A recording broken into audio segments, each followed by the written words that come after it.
जय Hind friends, let start. सन 2011च्या शिरगणती अहवालानुसार खालीलपैकी कोणते विधान असत्य आहे? तर महाराष्ट्रातील लोकसंख्येची घनता भारतापेक्षा अधिक आहे. संपूर्ण देशात महाराष्ट्राच्या लोकसंख्येचा वाटा साधारणतः 9% आहे. देशातील लोकसंख्येमध्ये सर्वात जास्त वाटा उत्तर प्रदेशाचा आहे आणि बाल लिंग प्रमाणाबाबत महाराष्ट्राची परिस्थिती भारताच्या तुलनेने वाईट आहे. तर याचं आपल्याला काय विचारले? असत्य विधान. तर मित्रांनो, ठीक आहे, 10 सेकंदामध्ये उत्तर द्या किंवा मनातल्या मनात विचार करून ठेवा. ठीक आहे. तर याचं उत्तर आहे, आपल्याला असत्य विचारले तर महाराष्ट्रातील लोकसंख्येची घनता भारतापेक्षा अधिक नाहीये, तर कमी आहे. ठीक आहे. उत्तर आलं एक. तर आता लक्षात ठेवा, महाराष्ट्रामध्ये सेक्स रेशो किती आहे? लिंग गुणोत्तर किती आहे? 929. लिटरसी रेट किती आहे? 82.34. ओके. आणि महाराष्ट्रामध्ये पॉप्युलेशन डेन्सिटी आहे 365 आणि भारताची आहे 382. ठीक आहे. अजून ठीक आहे, पुढचा प्रश्न. आता दुसऱ्या पंचवार्षिक योजनेत रिकाम जागाला अग्रक्रम देण्यात आला. तर दुसऱ्या पंचवार्षिक योजनेला 1956 ते 1961 महालनोबिस प्लान असं पण म्हणतात. याच्यामध्ये पोलाद उद्योगाला जास्त आणि भिलाई, पुन्हा दुर्गापूर, पुन्हा राऊरकेला या ठिकाणी स्टील प्लांट पण बनवण्यात आलेले होते. ठीक आहे. कोल प्रोडक्शन वाढवण्याचं एम होतं इथे. पुन्हा एक्स्ट्रा रेल्वे लाईन्स बनवल्या होत्या. त्यानंतर होमी भाभा, ओके, यांच्या नेतृत्वाखाली ॲटॉमिक एनर्जी कमिशन ची स्थापना 1957 मध्ये करण्यात आली होती. ठीक आहे. अजून एक Tata institute of fundamental research याची पण फाउंडेशन झालेली होती. ओके, ह्याच पंचवार्षिक योजनामध्ये. पुढचा प्रश्न, भारतीय प्रमाण वेळ आणि ग्रीनविच प्रमाण वेळ यांच्यामध्ये किती अंतर आहे? तर 5.5 तास. ठीक आहे. Option number 4. लॉंगिट्यूड कुठून पास होतं भारताचं? 82.5 ईस्ट. ठीक आहे. 82.5 पूर्व. आणि हे कोणत्या याच्यातनं पास होतं? सिटी मधून? तर मिर्झापूर, जे की उत्तर प्रदेशमध्ये आहे. आणि हे लॉंगिट्यूड कोणकोणत्या स्टेट मधनं जातं? तर यूपी, ओडिसा, आंध्र प्रदेश, छत्तीसगड. ठीक आहे, हे लक्षात ठेवा. अच्छा, एक अजून लक्षात ठेवा, प्राईम मेरिडियम 0 रेखावर असतात तिथे. तर हे कुठे आहे? ग्रीनविच लाईन यालाच म्हणतात, प्राईम मेरिडियमलाच, जी पास होते ग्रीनविच, जे लंडनच्या जवळ आहे. ठीक आहे. ईशान्य म्हणजे उत्तर पूर्व रेल्वेचे मुख्यालय कुठे आहे? तर यांचं मुख्यालय आहे गोरखपूरमध्ये. ठीक आहे. सिकंदराबाद साऊथ सेंट्रल रेल्वे, जे 1966 ला चालू झालेलं आहे. मुंबईमध्ये सेंट्रल आहे आणि पश्चिम रेल्वे केंद्र हे मुंबई CST च्या तिथे आहे. ठीक आहे. बघा, according to PIB report, total 17 zones आहेत. ठीक आहे. आणि 68 डिव्हिजन्स आहेत. पण काही काही तुम्ही जर नेटवर सर्च करताल तर तुम्हाला काही जागा 18 दिसताल, काही जागा 19 दिसतात. तर त्यांनी मेट्रो जे पण आहेत ना, मेट्रोचे तर त्यांना पण पकडलेलं आहे. ठीक आहे. मी आपले रेल्वे स्टेशन कुठे आहे, त्यांचं लोकेशन कुठे आहे, ते आपल्या ग्रुपवर एक चार्ट पाठवलाय, तुम्ही गो थ्रू करा एकदा तिला. ठीक आहे. पुढचा प्रश्न. चौथ्या पंचवार्षिक योजनाच्या काळात खालीलपैकी होते काय घडले होते चौथ्या पंचवार्षिक योजना? चौथी पंचवार्षिक योजना होती 1969 ते 74. आता सांगा तुम्ही. बुद्ध हसल्याचा प्रसंग, अधिक प्राथमिक शाळाची बांधणी, भाकरा किंवा हिराकूड धरणाची आरंभ, भारत चीन युद्ध. तर ह्या तीन पैकी कोणता होता? तर ऍक्च्युली ह्या तीन पैकी एक पण नाही. हा प्रश्न आयोगाने कॅन्सल केलेला आहे. भारत चीनचं युद्ध 1962 मध्ये झालेलं आहे, एवढं लक्षात ठेवा. ठीक आहे. आता बघा, ह्या काळामध्ये चौथ्या पंचवार्षिक योजनेला, याला एक म्हणतात, लक्षात ठेवा, चौथ्या पंचवार्षिक योजनेला अशोक रुद्र मॉडेल असं म्हणतात, आणि त्यालाच गाडगील फॉर्म्युला असं पण म्हणतात. ठीक आहे. आणि याचं एम होतं हे आपलं सेल्फ रिलायन्स आत्मनिर्भर होण्याचं, आणि ग्रोथ आणि डेव्हलपमेंट खूप जास्त तगडी करण्याचं. ठीक आहे. आणि फोकस कशावर होतं? ऍग्रिकल्चर वरती, पुन्हा इंडस्ट्री आणि इन्फ्रास्ट्रक्चर याच्यावरती त्यांचं फोकस होतं. त्यालाच गाडगिल फॉर्म्युला असं म्हणतात. गाडगिल, सॉरी. आता राजकीय घडामोडी काय काय झाल्या त्या चौथ्या पंचवार्षिक योजनेमध्ये? तर इंडिया पाकिस्तानचं युद्ध, 1971, बांगलादेश लिबरेशन वॉर. ठीक आहे. तर पाकिस्ताननं एक ऑपरेशन लॉन्च केलं, त्याचं नाव आहे ऑपरेशन चंगीज खान, भारताच्या एअरफोर्स विरुद्ध इंडियन एअरफोर्स. ती गोष्ट वेगळी आहे की पाकिस्तानची वाट लावलेली आहे त्यावेळेस पण. ओके. बांगलादेशला एक स्वतंत्र देश बनवलं होतं, आणि प्राईम मिनिस्टर कोण बनले होते त्याचे? शेख मुजीबुर रेहमान. ओके. आणि 2024 मध्ये पण आता म्यानमारमध्ये काय चालू आहे? तख्तापलट झालेला आहे, मिलिटरी कूप झालेला आहे. ओके. अजून काय आहे? तर 1972 मध्ये pact of friendship, peace and cooperation हा साईन झाला होता बांगलादेश आणि इंडियाच्या मध्ये. ठीक आहे. पुढचा प्रश्न. 11व्या पंचवार्षिक योजनेचे प्रमुख उद्दिष्ट कोणते? लोकसंख्या वाढीवर निर्बंध, स्त्रीचा आणि मुलीमधील ॲनिमियाचे प्रमाण अखेरीस 50% वर आणणे, गरिबी हटाव, आणि 2007 पर्यंत गरिबी 5% ने कमी करणे. तर काय उद्दिष्ट होतं यांचं 11व्या पंचवार्षिक योजनाचं? तर उत्तर आहे ऑप्शन नंबर 2, स्त्रीचा आणि मुलीमधील ॲनिमियाचे प्रमाण काय करणं? अखेरीस 50% वर आणणे. ठीक आहे. तर थीम काय होती 11व्या पंचवार्षिक योजनेची? Faster and more inclusive development.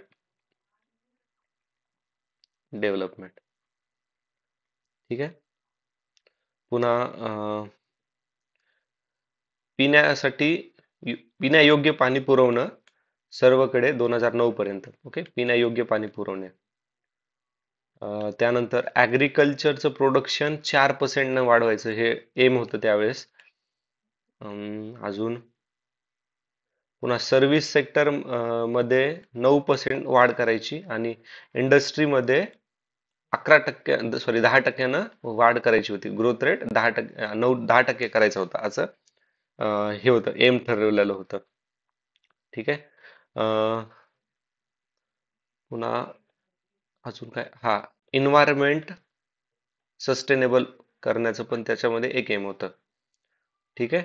अजून एक लक्षात ठेवा, फर्टिलिटी रेट जे असतो ना, फर्टिलिटी रेट हा 2.1% रिड्यूस करून 2.1% वर आणायचा होता. ठीक आहे. पुढचा, खालीलपैकी गोदावरीची कोणती उपनदी नाही? तर गोदावरीचा उगम होतो नाशिक, त्र्यंबकेश्वर. याला दक्षिण गंगा पण असं म्हणलं जातं. तर इंद्रायणी ही रिव्हर आहे भीमाची ट्रिब्युटरी. ओके. आणि भीमा ही नदी आहे कृष्णाची उपनदी. ठीक आहे.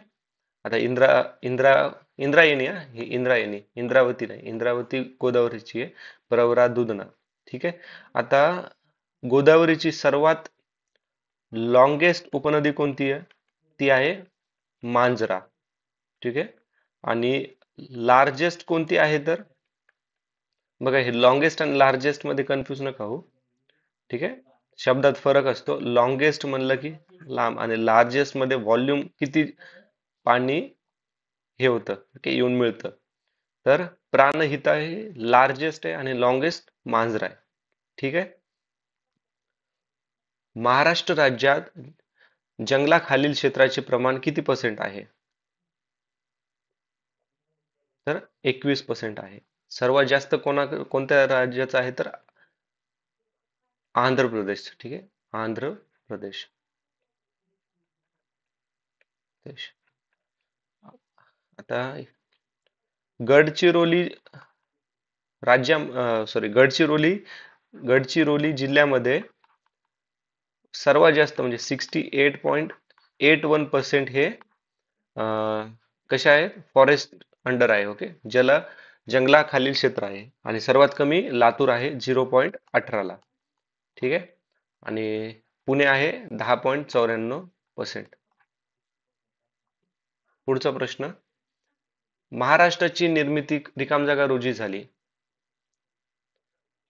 तर उत्तर आहे यापैकी एकही नाही. 1 मे 1960 ला झालेली आहे. ठीक आहे. मुंबई आपली कॅपिटल आहे. 14वं स्टेट बनलं होतं. ओके. महाराष्ट्र आणि गुजरात. ठीक आहे. आणि ज्यावेळेस हे झाला होता, ओके, ओरिजिन झाला होता, त्यावेळेस 26 जिल्हे आणि 229 तालुके होते. आणि 2024 मध्ये बघितलं तर 36 जिल्हे आणि 355 तालुके आहेत. ठीक आहे. आता ह्या 36 जिल्ह्यापैकी 34 जिल्ह्यामध्ये जिल्हा परिषद आहे आणि 2 याच्यामध्ये जिल्हा परिषद नाहीये. ठीक आहे.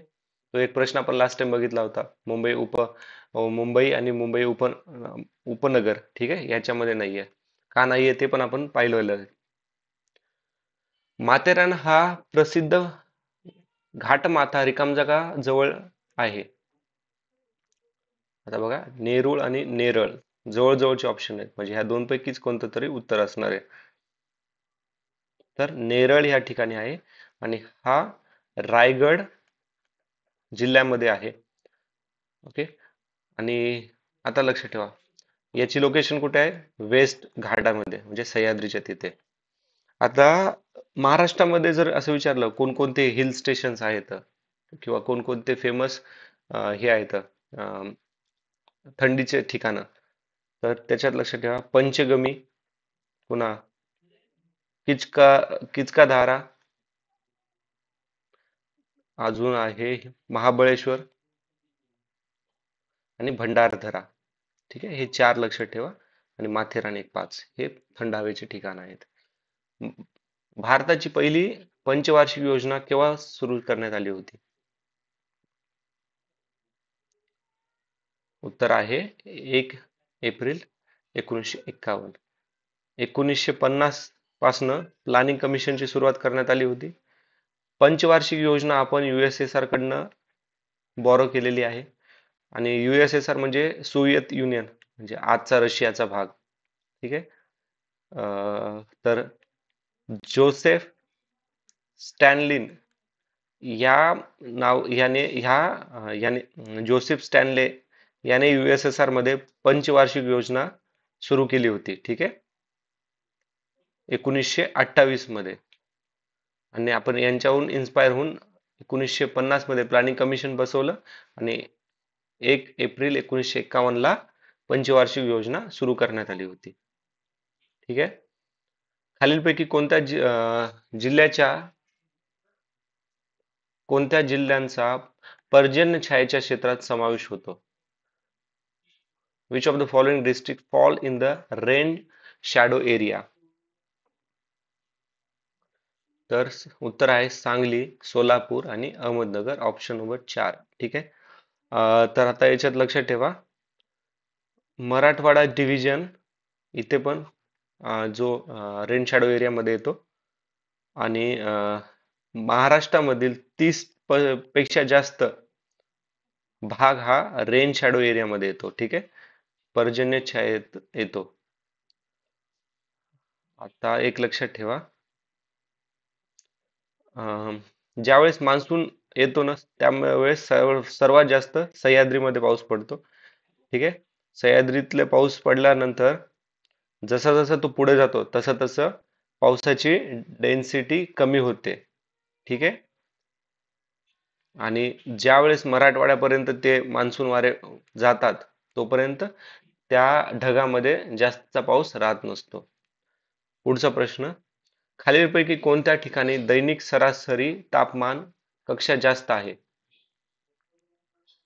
तर उत्तर आहे नागपूर. ठीक आहे. आता कारण की नागपूर हे बघा महाराष्ट्र, आता हे आपला हे इथं महाराष्ट्र. ठीक आहे. ठीक आहे. आता मला डायग्राम नाही काढता आलाय. हे इथं आपलं आहे.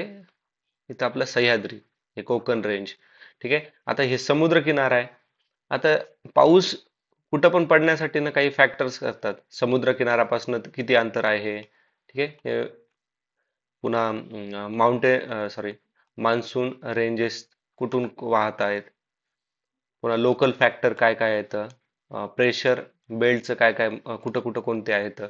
तर आता बघा समुद्र किनाऱ्यापासून जसं जसं दूर जाणार तसं तसं पाऊस कमी होणार. त्याच्यामुळे बघा जो मराठवाडा रिजन आहे तिकडे पाऊस कमी पडतो. ठीक आहे. आता हे हे आहे आपलं सपोज सह्याद्री. तर इथे बघा खूप पाऊस पडत असतो. आणि ह्या साईडला असतं ना याला लीवर्ड साईड म्हणतात. इकडे पावसाचं प्रमाण खूप कमी आहे. तर नागपूर हा लीवर्ड साईडलाच येतो. त्याच्यामुळे नागपूरमध्ये टेम्परेचर जास्त आहे तिथे. क्लिअर आहे. पुढचा प्रश्न पाहतो आता.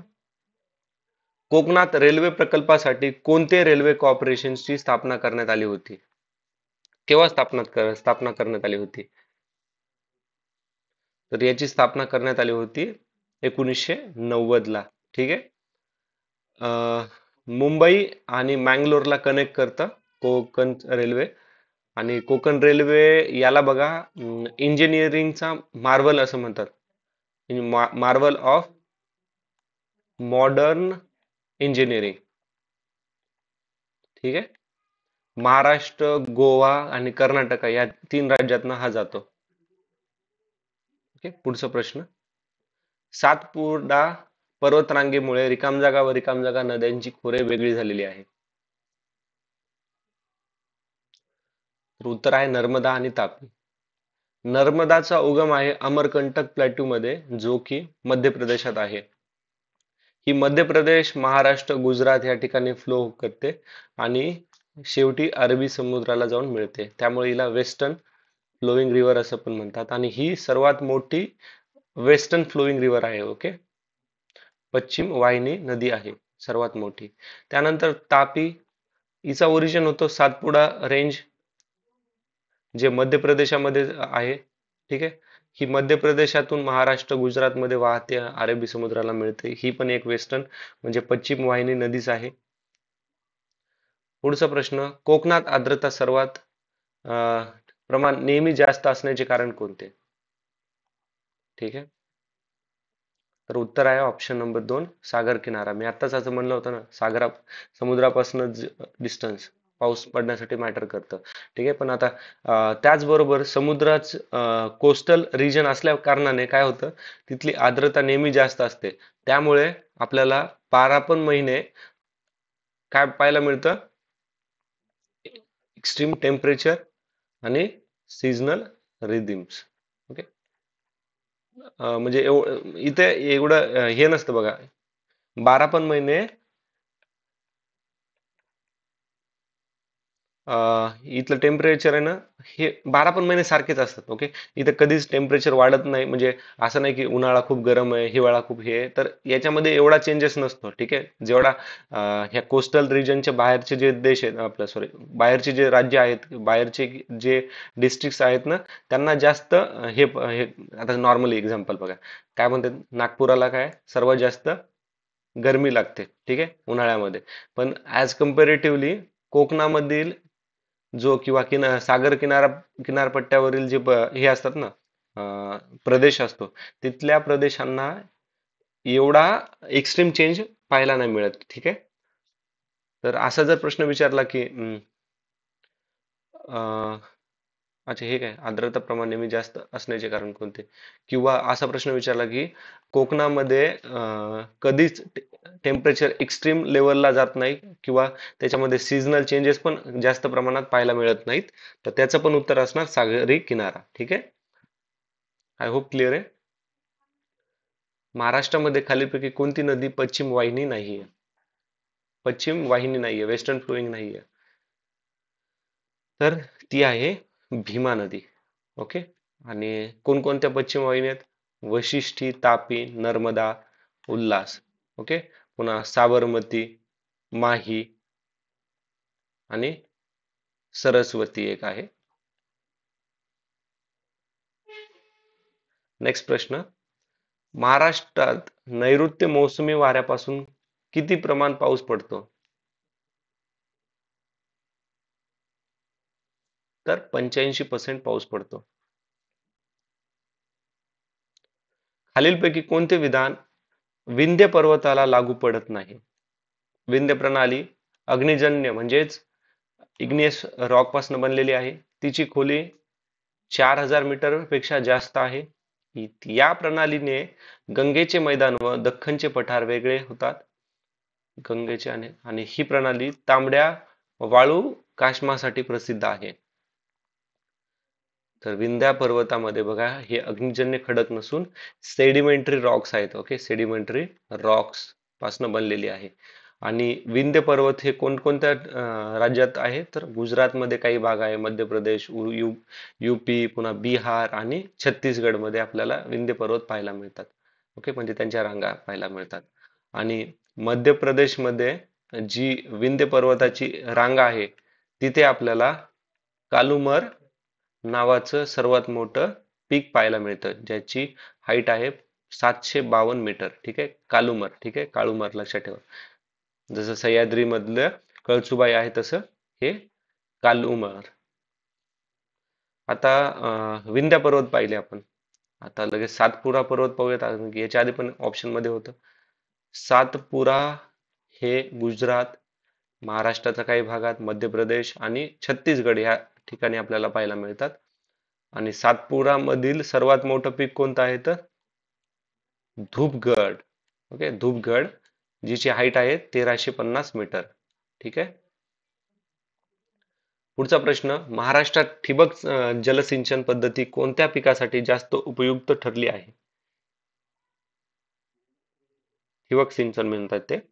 तर हे फलोत फलोत्पादन म्हणजे हॉर्टिकल्चर, जसे की द्राक्ष, द्राक्षाच्या बागा असतात, बनाना, केळीच्या बागा वगैरे, शुगर केन साठी आपलं म्हणजे ऊसासाठी. ठीक आहे. पुढचा प्रश्न आहे आता. खालीलपैकी कोणते वैशिष्ट्य भारतातील शहरी वसाहतींना लागू पडत नाही? 5000 पेक्षा जास्त लोकसंख्या, लोकसंख्येची घनता दर चौरस किलोमीटरला 400 पेक्षा जास्त, 10 चौरस किमी पेक्षा जास्त प्रदेश, 75% पेक्षा जास्त करती लोकसंख्या, बिगर प्राथमिक व्यवसायाशी संबंधित आहेत. तर नॉट विचारले आपल्याला. ठीक आहे. ठीक आहे. 10 सेकंद घ्या तुम्ही.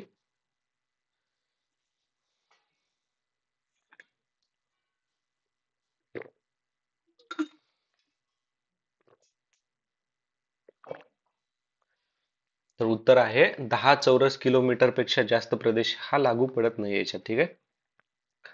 आता पुढचा एक प्रश्न. महाराष्ट्रातील मेंढालेखा हे भारतातील आदिवासी हक्क जतन करून बांबूतोड करणारे भारतातील पहिले गाव ठरले. ही चळवळ संसाधनाच्या जागतिकीकरणाच्या विरोधात आहे. हे गाव महाराष्ट्रात रिकामजागा आहे. तर हे कोणत्या जिल्ह्यात गाव आहे? तर हे गडचिरोली जिल्ह्यामध्ये आहे. ठीक आहे. आता हे हक्काला जतन, आदिवासी हक्काचं जतन कोणत्या ऍक्ट नुसार करण्यात आले? आदिवासी traditional tribal right under forest rights act. वन अधिकार कायदा 2006. मे बी असं विचारलं तर कोणत्या कायद्यात आहे तर वन forest right act. Okay, forest rights act 2006. पुढचा प्रश्न, महाराष्ट्रातील खालीलपैकी कोणत्या जागतिक प्रकल्प बांधा, वापरा आणि हस्तांतर करा या बाबतीत अयशस्वी ठरला आहे? तर कोणता अयशस्वी ठरलाय तर ते दाभोळ प्रकल्प अयशस्वी ठरलाय, ज्याचं बांधकाम 1992 ला चालू झालं आणि 1999 पर्यंत कंप्लीट झालेलं आहे. ठीक आहे. जायकवाडी मत्स्य बीज केंद्र खालीलपैकी कोणत्या जिल्ह्यात आहे? तर ते आहे औरंगाबाद मध्ये. ठीक आहे. आता जायकवाडी प्रोजेक्ट हा महाराष्ट्रातला one of the major project आहे बघा, इरिगेशन साठी. ठीक आहे. आणि हा गोदावरी नदीवरती आहे. 2 ऑक्टोबर 1972 रोजी दूरदर्शन केंद्र कुठे सुरू करण्यात आलेले होते? तर मुंबईमधील वर्ली या ठिकाणी. 2001च्या च्या महाराष्ट्रातील लोकसंख्येच्या बाबतीत दुसऱ्या क्रमांकाचा जिल्हा कोणता? ओके.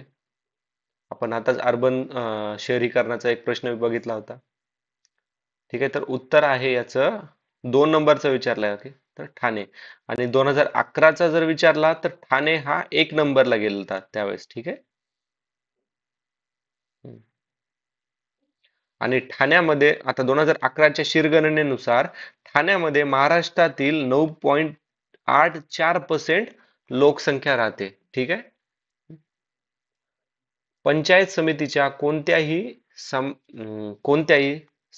सभासदांचे सदस्यत्व राज्य शासन गैरवर्तणुकीच्या कारणास्तव संपुष्टात आणू शकते, जर पंचायत समितीचे तसा प्रस्ताव हजर व मतदानात भाग घेणाऱ्या रिकामजागा सभासदांच्या होकारासह पाठविला तर. तर याचं उत्तर किती आहे? याचं उत्तर आहे ऑप्शन नंबर 1, 66. आता जर यांनी ऑप्शन नंबर 66% ऐवजी 2/3 प्रेझेंट आणि वोटिंग दिली असते तर हे पण बरोबर असलं असतं. ठीक आहे. किंवा असं दिलं असतं 2/3, 1/3, 1/5 किंवा 1/2 असं जर दिलं असतं तर काय आलं असतं? 2/3. ठीक आहे. आता पंचायत समिती आर्टिकल 243 सब क्लॉज सी मध्ये मेन्शन केलेले आहे. पंचायत म्हणलं की आपल्याला काय 73rd घटना दुरुस्ती 1992. ठीक आहे. आणि पंचायत समिती ही डायरेक्टली इलेक्टेड असते यांच्याकडनं, मेंबर ऑफ विलेज पंचायत कडनं. Okay, village panchayat panchayat member of village असतात, sorry, member of the village panchayat आहेत ना, त्यांच्याकडनं डायरेक्टली इलेक्टेड असते पंचायत समिती. आता याच्यावरती अजून एक प्रश्न आहे, तिथं थोडं डिस्कस करायचं, काही काही उरलेले पॉईंट तिथं अजून क्लिअर होईल तुम्हाला. ठीक आहे. महाराष्ट्रातील ग्रामपंचायतीचा कारभार रिकामजागाच्या मुंबई ग्रामपंचायत कायदा व त्यातील वेळोवेळी झालेल्या बदलानुसार चालतो. पंचायतीचा कारभार तर हा चालतो 1958च्या मुंबई ग्रामपंचायत कायद्यानुसार. ठीक आहे. आता काही महत्वाचे मुद्दे लक्षात घ्या, खाली लिहूयात आपण, महत्वाचे आहेत. ठीक आहे. महाराष्ट्र ग्रामपंचायत महाराष्ट्र ग्रामपंचायत मध्ये 50% रिझर्वेशन आहे विमेंडला. याच्यावरती एक पुढे प्रश्न आहे, पण हे लक्षात ठेवा, हे जस्ट ऍज इट इज लक्षात ठेवा. आणि आता ह्या जे प्रदेश आहे ना, त्या प्रदेशात ग्रामपंचायत बनवायची आहे, त्या प्रदेशातल्या लोकसंख्येनुसार रिझर्व करणार SC आणि ST चे तिकीट्स. Okay, seats.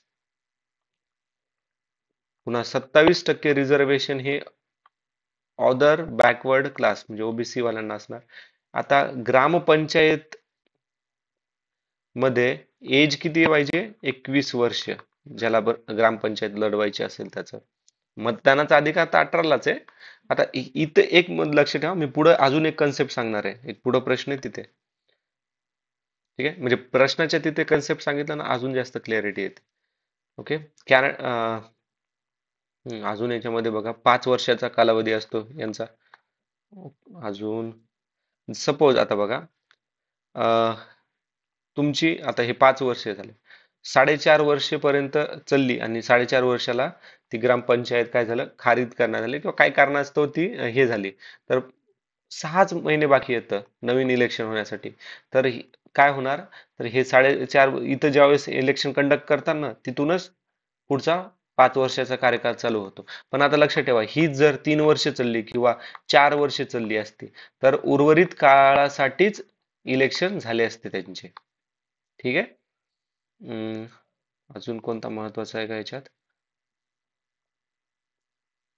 ठीक आहे. 5 वर्ष हे झालं. अं,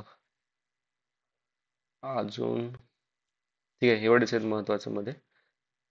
म्हणजे आठवत नाही, जसं आठवलं तसं सांगतो. ठीक आहे. भारतीय संविधानाच्या मसुदा समितीचे अध्यक्ष कोण होते? आता हा सर्वात सोपा प्रश्न आहे. तर ते आहेत डॉक्टर बी आर आंबेडकर. प्रेसिडेंट कोण होते? डॉक्टर राजेंद्र प्रसाद. कशाचे? ते आता कशाचे होते ते, म्हणजे भारताचे पहिले प्रेसिडेंट तेच आहेत आणि कॉन्स्टिट्यूशन असेंब्लीचे पण पहिले तेच होते. ठीक आहे. सच्चिदानंद सिन्हा टेम्पररी कॉन्स्टिट्यूशन असेंब्लीचे प्रेसिडेंट होते. Pandit Jawaharlal Nehru first Indian prime minister आणि doctor Ambedkar first law minister पण होते. ठीक आहे. आता या डॉक्टर बी आर आंबेडकर यांच्यासोबत अजून म्हणजे टोटल जवळपास 7 मेंबर होते मसुदा समितीमध्ये. ते कोणकोणते आहेत लक्षात ठेवा. ओके. आपले डॉक्टर बी आर आंबेडकर झाले. त्यानंतर एन माधव राव. ओके. त्यानंतर टी टी कृष्णमाचारी. त्यानंतर डॉक्टर के एम मुन्सी. अजून आहेत सईद मोहम्मद सदुल्ला. ठीक आहे. गोपालस्वामी अय्यंगर. अलादी कृष्ण अय्यर. ठीक आहे. खालीलपैकी कोणता हक्क हा भारतीय संविधानाच्या मूलभूत हक्का नाहीये, म्हणजे मूलभूत हक्क नाहीये? तर उत्तर आहे ऑप्शन नंबर 4, मालमत्तेचा हक्क. असं काही नाहीये. स्वातंत्र्याचा हक्क, समतेचा हक्क, धार्मिक स्वातंत्र्याचा हक्क हे आपल्या संविधानाच्या मूलभूत हक्कात आहेत. पुढचा आहे भारतीय राज्यघटनेचे कलम 51 कशा संबंधी आहे? तर मूलभूत कर्तव्य याच्याशी संबंधित आहे. पार्ट 4 सब क्लॉज ए मध्ये. मार्गदर्शन तत्व पार्ट 4 मध्ये आहेत. ठीक आहे. अजून फंडामेंटल राईट पार्ट 3, प्रेसिडेंट आपण पार्ट 5 मध्ये. पुढे एक प्रश्न आहे तिथं पाहणार आहोत. ठीक आहे. पुढचा प्रश्न आहे, मुख्यमंत्री हा राज्यपाल आणि रिकाम जागा यांच्यातील दुवा असतो. तर तो मंत्री परिषद यांच्यातील दुवा असतो. मुख्यमंत्री विचारले या, आणि राज्यपाल हा सेंटर आणि स्टेट यांच्या मधला दुवा असतो. मुख्यमंत्री, राज्यपाल. ओके. मुख्यमंत्री हा राज्यपाल आणि मंत्रिमंडळ यांचा मधील दुवा असतो. जुलै 2009 पासून महाराष्ट्राचे राज्य निवडणूक आयुक्त कोण होते? तर लक्षात ठेवा, 2024 मध्ये उर्विंदर पायसिंग मदन हे महाराष्ट्र राज्य निवडणुकीचे आयुक्त आहेत. महाराष्ट्रात पंचायत राज यामध्ये स्त्रियांसाठी किती टक्के रिझर्वेशन आहे? आत्ताच आपण पंचायत राज डिस्कस केलं होतं. ठीक आहे. म्हणजे आतापर्यंत आपण 3 ते 4 प्रश्न पंचायत राजवरती बघितलेत. तर हे 50%. ठीक आहे. धन विधेयक रिकाम जागा प्रस्तुत केले जाते. Money bill can be introduce by whom किंवा इंट्रोड्यूस बाय. तर हे फक्त लोकसभेत इंट्रोड्यूस होतो आणि फक्त मिनिस्टर इंट्रोड्यूस करू शकतात. ते पण प्रेसिडेंटची प्रायर परमिशन लागते. प्रेसिडेंट मनी बिलला रिटर्न करू शकत नाही. आर्टिकल 110. ठीक आहे. मनी बिल म्हणलं की मनी बिल राज्यसभेमध्ये फक्त 14 दिवसाच्या कालावधीसाठी असतो. अजून याच्यामध्ये ठीक आहे, महत्वाचे झाले. पुढचा प्रश्न पाहूत आता. पुढील विधाने पहा. प्रत्येक जिल्हा परिषदेला राज्य शासनाने नेमणूक केलेला एक मुख्य कार्यकारी अधिकारी असतो. बरोबर आहे. जर एखाद्या जिल्हा परिषदेने मुख्य कार्यकारी अधिकारीस परत घेण्याकरता 2/3 मताधिक्याने कळविल्यास तसे करणे राज्य शासनाला भाग पडते. तर हे दोन्ही स्टेटमेंट बरोबर आहेत. ओके, ऑप्शन 3 आहे. भारतातील राज्यघटनेमध्ये किती प्रकारच्या आणीबाणीचा उल्लेख केलेला आहे? तर 3 प्रकारच्या आणीबाणीचा उल्लेख केलेला आहे. 352 मध्ये आहे. आता आणीबाणी हे पार्ट 17 मध्ये आहे. ठीक आहे. आणि नॅशनल इमर्जन्सी 352, 356 मध्ये येतं प्रेसिडेंट रूल म्हणजे किंवा त्याला स्टेट इमर्जन्सी असं म्हणतो, आणि 360 असते फायनान्शियल इमर्जन्सी. खालीलपैकी आता असं जर विचारलं, कोणती आणीबाणी भारतामध्ये आतापर्यंत लागू झालेली नाही, तर ती आहे फायनान्शियल इमर्जन्सी. ओके. पुढचा प्रश्न पाहूत आता. संविधान सभेचे कायदेविषयक सल्लागार कोण होते? आता आपण बघितलं ड्राफ्टिंग मेंबर हे होते. प्रेसिडेंट. तर उत्तर काय आता? दोन पैकी कोण आहेत? तर सल्लागार होते BN राव. ठीक आहे. भारतीय नागरिकत्व कायदा केव्हा बनवण्यात आला होता? आर्टिकल 5 ते 12 मध्ये मेन्शन आहे, पार्ट 2 मध्ये. ठीक आहे. ऑप्शन नंबर 2 याचं उत्तर आहे. पंचायत समितीचा मुख्य प्रशासकीय अधिकारी आणि सचिव कोण असतो?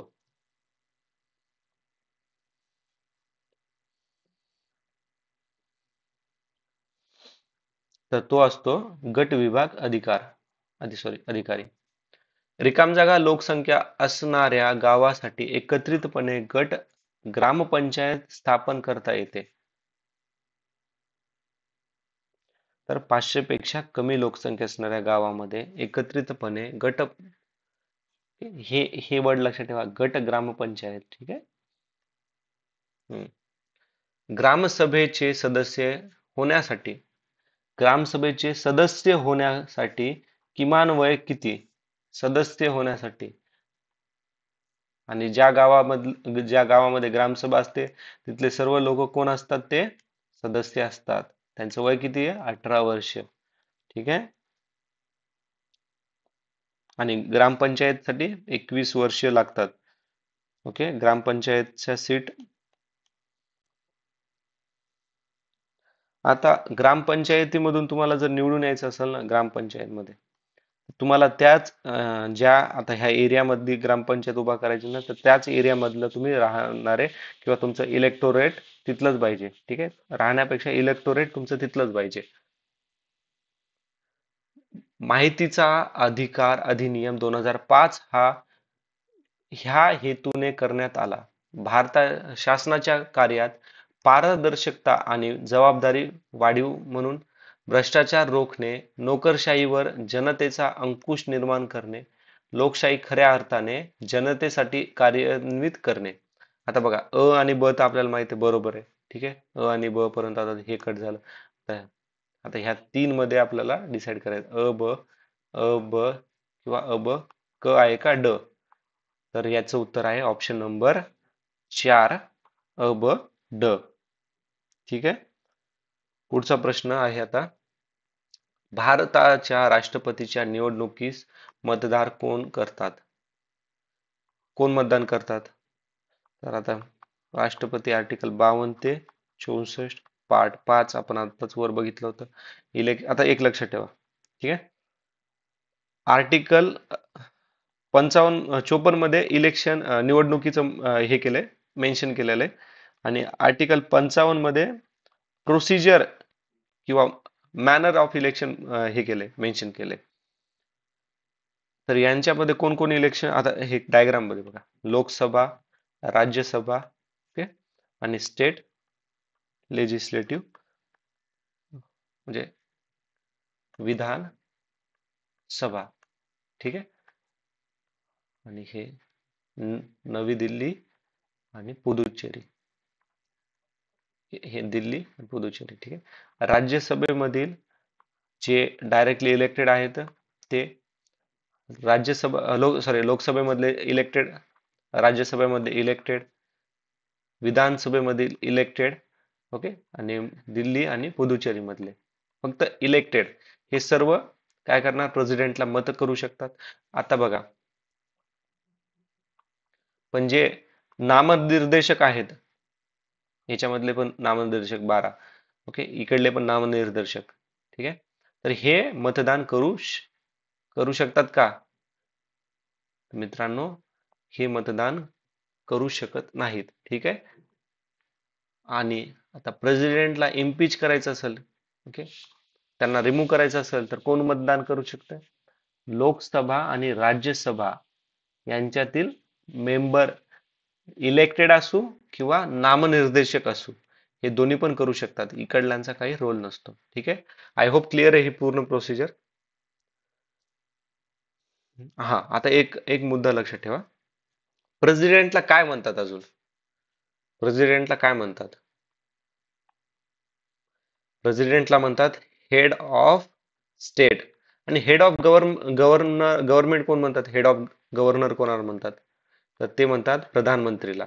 ठीक आहे. Head of government. तर प्रधानमंत्री, सॉरी, प्रेसिडेंटला म्हणतात गार्डियन ऑफ कॉन्स्टिट्यूशन. ठीक आहे. गार्डियन ऑफ कॉन्स्टिट्यूशन, संविधानाचा रक्षक. प्राईम मिनिस्टर, सॉरी, प्रधान, सॉरी, प्रेसिडेंट हा भारताचा पहिला नागरिक असतो. ओके, भारताचा पहिला नागरिक असतो. आणि हा हेड असतो एक्झिक्युटिव्ह, लेजिस्लेटिव्ह आणि ज्युडिशरीचा पण. फॉर्मल हेड असतात ते. इंटिग्रल पार्ट आहेत कॉन्स्टिट्यूचे, पार्लमेंटचे. त्यानंतर अजून काय आहे तर सरसेनापती, म्हणजे तिन्ही पण सरसेनापती असतात. हे तिन्ही पण दल असतात त्यांच्या अंडरमध्ये. पुढचा प्रश्न, ग्रामपंचायतीची तपासणी करण्याचे अधिकार कोणाकडे आहेत? याच्यात थोडं कन्फ्युजन होऊ शकतं ह्या प्रश्नामध्ये. ठीक आहे. आता बघ, ठीक आहे, दोन ऑप्शन सांगतो. कलेक्टर किंवा रेव्हेन्यू कमिशनर, याच्यापैकी सांगा. तर ऍक्च्युली रेव्हेन्यू कमिशनर, ओके, आणि कलेक्टरला पण असते, पण मोस्ट ऑफ द पहिले पॉवर येते कमिशनरकडे. सेकंड जर अथॉरिटी असेल तर कलेक्टरकडे असते. ठीक आहे. तर उत्तर आयोगाने दिलेलं आहे ऑप्शन नंबर 4. जर असं विचारलं, पॉवर टू स्क्रुटिनाइज ग्रामपंचायत मध्ये कोणाकडे असते, तर ते असते सरपंचकडे. सरपंचाकडे असते. सप्टेंबर 2011, अच्छा ठीक आहे, आता करंट अफेअरचे प्रश्न येतात. तर 2024 मध्ये, आत्ताच रिसेंट मध्ये खूप न्यूज मध्ये येते. ओके, यम Gukesh, FIDE world chess champion, youngest आहेत हे आणि हे कुठे झाला होता? हा झाला होता सिंगापूरमध्ये. आणि यांनी कोणाला हरवलं? यम गुकेश यांनी चायनाच्या डिंग लिरेन, चायनाचा डिंग लिरेन. अच्छा, मोहम्मद गद्दाफी. ठीक आहे, लिबियाचा होता. पुढचा प्रश्न, केंद्रीय शिक्षण सल्लागार मंडळाने ठरविल्यानुसार रिकाम जागा वर्षापर्यंतच्या मुलांना मोफत व सक्तीचे शिक्षण देण्यात येणार आहे. तर 10वी. आता ना एक लक्षात ठेवा, काही महत्वाचे मुद्दे आहेत. Right of children to free and compulsory education act 2009, पुन्हा 86 कॉन्स्टिट्यूशन, 86 घटना दुरुस्ती 2002 मध्ये आर्टिकल 21 सब क्लॉज ए मध्ये काय मेन्शन केलं होतं? फ्री आणि कंपल्सरी एज्युकेशन सर्व भारतीय नागरिक यांना, चिल्ड्रन्सला, जे 6 ते 14 वयोगटामध्ये आहेत. आणि DPSPच्याच article 51 sub clause A sub clause K मध्ये पण हेच मेन्शन केलेलं आहे. ठीक आहे. तर हे काही महत्वाचे पॉइंट्स लक्षात ठेवा. अच्छा, हे अण्णा हजारे यांनी लोकपाल त्यावेळेस न्यूजमध्ये लोकपाल अधिवेशनाकरता 13 दिवसाचे उपोषण कुठे केले होते? तर आता काय आपल्याला एवढं याच्यावरती प्रश्न नाही आहे. ऑप्शन 4 उत्तर आहे. ठीक आहे, पुढे पाहूयात आता. 2011चा अर्जुन अवॉर्ड हा झहीर खानला मिळाला होता. टाटा उद्योगाचे नवीन हे पाल मिस्त्री वगैरे. अच्छा ठीक आहे. ब्रिक्स समिट मध्ये आता झालं होतं रशियामध्ये. ठीक आहे, 2024च. आता ब्रिक्सची थोडी हिस्ट्री बघूयात.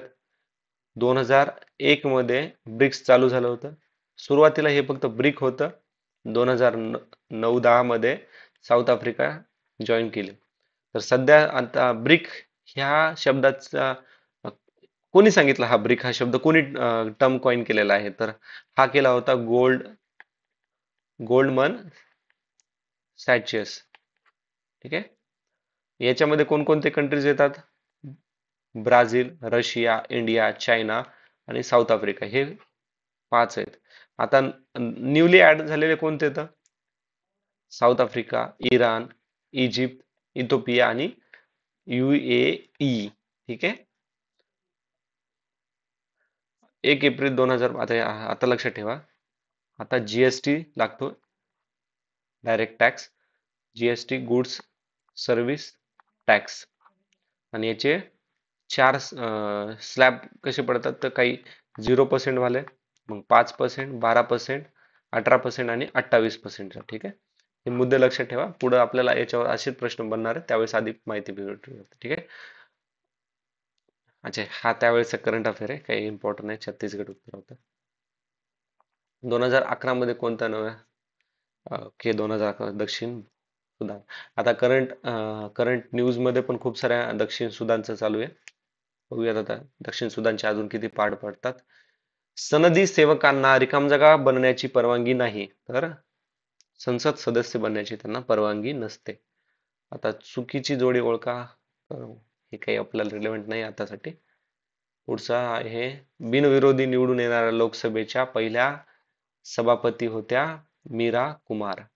ठीक आहे, 15व्या लोकसभेमध्ये त्या पहिल्या महिला होत्या लोकसभेमध्ये. दुसऱ्या कोण आहेत? तर सुमित्रा महाजन. ठीक आहे, 16व्या लोकसभा मधली. पुढचा प्रश्न आता, हा तर लक्ष ठेवा. आपल्याला यांनी नॅशनल गेम्स विचारलंय 34वे. आता जस्ट रिसेंटली कालचीच न्यूज आहे ही.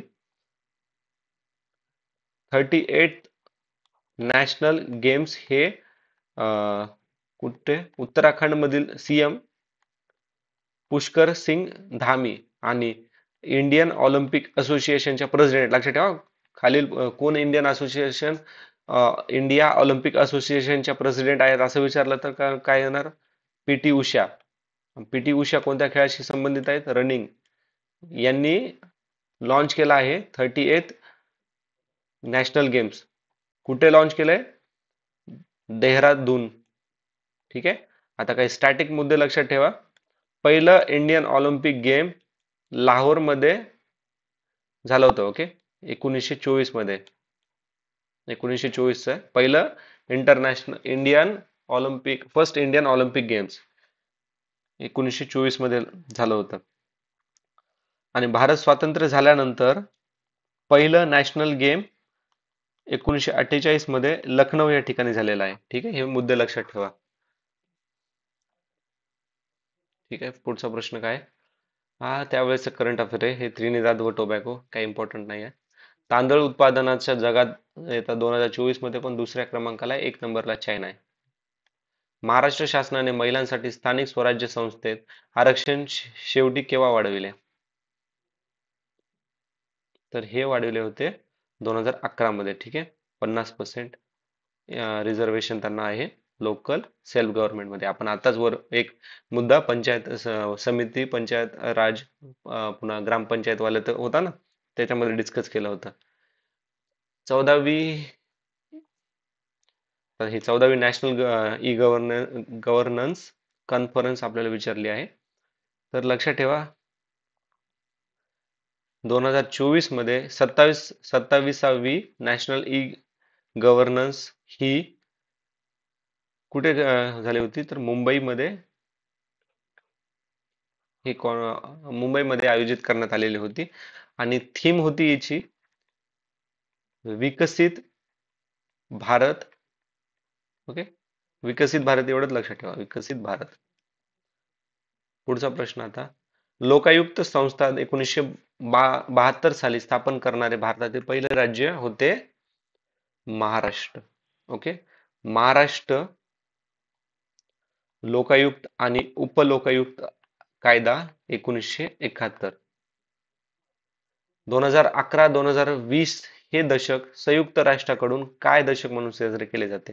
आता हे डिकेड विचारल्या, दशक. तर हे रस्ता सुरक्षतेसाठी कृती दक्षक असं केले.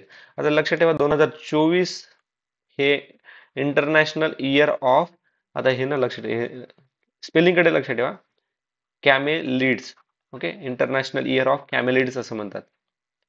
आता कॅमेलिड्स मध्ये काय माहिती आहे का, कॅमल, पुन्हा ते लांबास, अल्फास, हे कॅमलच्या वेगवेगळ्या प्रजाती येतात, तर त्यांना त्यांचं इम्पॉर्टन्स काय आहे, म्हणजे त्यांचं फूड साठी पण त्यांना वापरला जातो. त्यांच्या केसापासून ते वेगवेगळे कापड बनवू शकतात, त्यांच्या चरबीपासून खूप साऱ्या वस्तू, तर त्यांच्या हे काय म्हणतात अवेअरनेस साठी, प्रोटेक्शन साठी ह्या 2024 इंटरनॅशनल इयर ऑफ कॅम्बल्स असं पण करतात. याच्या आधी इंटरनॅशनल बाजरा हे मिलेट इयर 2023 होतं.